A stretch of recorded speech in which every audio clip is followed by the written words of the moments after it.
Hello and welcome back to another Divinium demo. Today we are showing off a really cool build. This is a Row lightsaber from 2016 and it's come in for a restoration. I've updated the tech, I've reinstalled all the wiring and everything, put a new config on it. The only thing I have left to do is add a little more mesh to cover the electronics, but I have time to do a video today, so I figured I'd do one today. On the back we have a kill switch and a USB-C for charging and data, big 28mm bass speaker,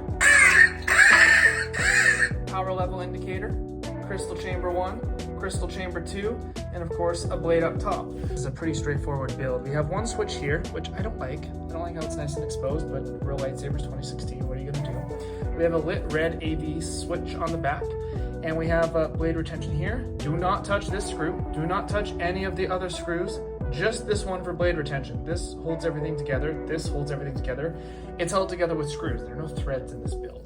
Some nice details around the crystal chamber. It's all brass and aluminum, and it spins. Watch this. How cool is that?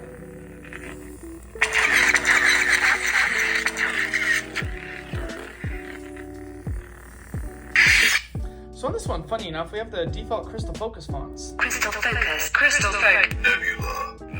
Grammy. The customer wasn't too picky about fonts. He said whatever's default, but the default proffie board fonts suck. So I wanted to put something nice on there. Charging is the USB, kill switch like we said right there.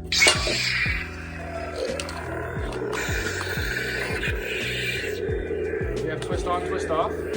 And there's just a little set screw on the bottom here that holds the grip on, which I also don't like, but this is mostly for display, so. Super cool. Let's put a blade in there real quick, just kind of show you it lit up. Show everything's working.